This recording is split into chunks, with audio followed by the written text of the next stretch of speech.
एशियाई खेलों में भारत का सोना चमक रहा है। अपना खुद का रिकॉर्ड तोड़ते हुए भारत ने 107 मेडल हासिल किए हैं और इन्हीं में शुमार है राजस्थान की कीर्ति को बढ़ाने वाली दिव्य कृति।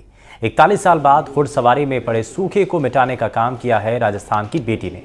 अब पूरे 2 साल बाद राजस्थान की बेटी देश वापस पधारी हैं और गोल्ड मेडल जीतकर राजस्थान का नाम रोशन करने वाली दिव्य कृति की कहानी बिल्कुल अलग है। पिता विक्रम सिंह ने दिव्य कृति को सिर्फ घुड़सवारी ही नहीं सिखाई, बल्कि अपनी बेटी को इस मुकाम पर पहुंचाने के लिए उन्होंने अपना घर तक बेच दिया और अब एक पिता का ये भरोसा इतिहास लिख चुका है। हमारी संवाददाता हर्षा कुमारी ने दिव्य कृति और उनके परिवार से बातचीत की है। एक रिपोर्ट आपको दिखाते हैं। राजस्थान के लिए गर्व की बात है। हमारे साथ है दिव्य कृति जो एशियन गेम्स में गोल्ड मेडल लेके आई हैं। आपको बता दें कि भारत ने 41 साल बाद इक्वेस्ट्रियन में यानी कि घुड़सवारी में गोल्ड जीता है। बहुत बहुत कांग्रेचुलेशंस। 2 साल बाद घर आ रही है, कैसा लग रहा है?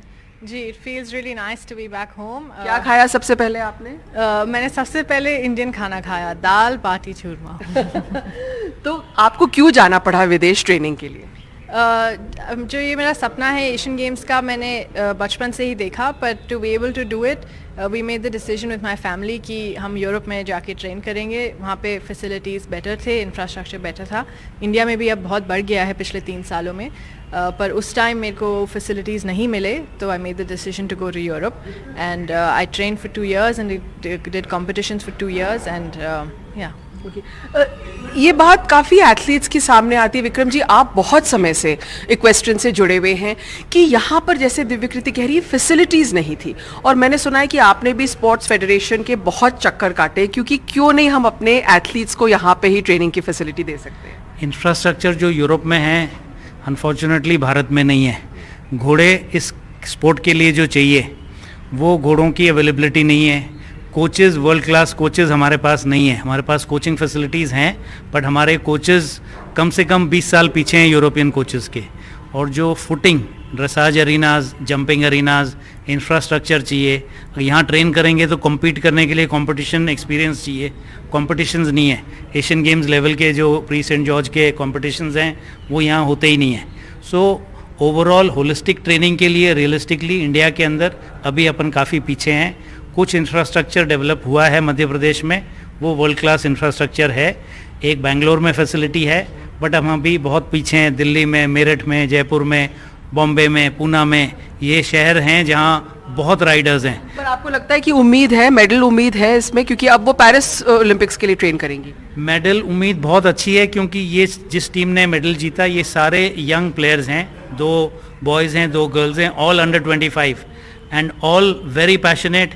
एक 6 साल से यूरोप में हैं, दिव्य कृति 3 साल से यूरोप में है। दूसरे जो 2 बच्चे थे वो 2 साल से यूरोप में ट्रेन कर रहे हैं। So they have a very bright future. Given the right support, right backing, they can create a upset and get a Olympic medal in Olympics 2028। Divya कृति, आपसे एक और सवाल करना चाहूँगी। आपकी अब ओलंपिक्स पे फोकस है। आपने ये भी बताया है कि ड्रेसाज जो आपका इवेंट है वो ऐसा इवेंट है जहाँ women riders and male riders एक साथ compete करते हैं, तो आपने सब मेन को भी हरा दिया, इसका मतलब? जी, right after the Olympics, women have been superseding the men, which is a great feeling. And yes, my next aim is the 2026 World Championships and Asian Games and Olympics in 2028. अच्छा, दिव्य कृति के brother भी है हमारे साथ। ये जब छोटे छोटे थे तो मैं देखती थी दोनों राइडिंग, और इनमें प्रतिस्पर्धा भी रहती थी, लेकिन इन्होंने तो सारे मेल राइडर्स को भी डिफीट करके गोल्ड मेडल जीत के आई है। देखिए, इन्होंने सबसे पहले अपने भाई को हराया, उसके बाद में ये आगे जाके सबको हराया। बट यस, ये इनके बचपन से ही आदत थी, काफ़ी कॉम्पिटिटिव थे ये बचपन से। हम लोग साथ में राइडिंग करने जाते थे when we were very very young, and तब से ही इनका पैशन काफ़ी रहा है घोड़ों में।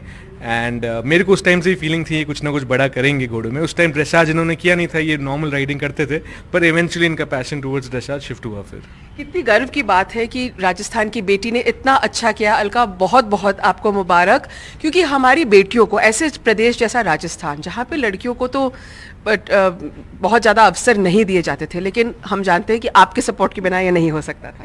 क्या मैसेज देना चाहेंगे आप सब मदर्स को और सब बेटियों को? Thank you so much. मुझे ये लगता है कि ये जो गोल्ड मेडल मिला है ड्रेसाज में, ये बहुत सारे आगे आने वाले बच्चों को प्रेरित करेगा, बहुत सारे लड़के और लड़कियां दोनों को प्रेरित करेगा। तो मैं सबको बोलूँगी कि अब दिल लगा के काम करें और ज़रूर मेहनत का फल मीठा ही होता है। एक लास्ट मैसेज दिव्यकृति से। दिव्यकृति, यहाँ से हमने शूटर्स दो हमारे बहुत बढ़िया आए हैं, शगुन और उनकी कुलदीप जी की जो बेटी है। आप क्या मैसेज देना चाहेंगी गर्ल्स को, गर्ल्स स्पोर्ट्समैन को? जी, शगुन जी, अपूर्वी जी मेरे भी इंस्पिरेशन रहे हैं। मैंने भी इनकी जर्नी को बहुत क्लोजली फॉलो किया है and Dev paved the path for everybody and my message is just to have a lot of self belief and keep the dream alive.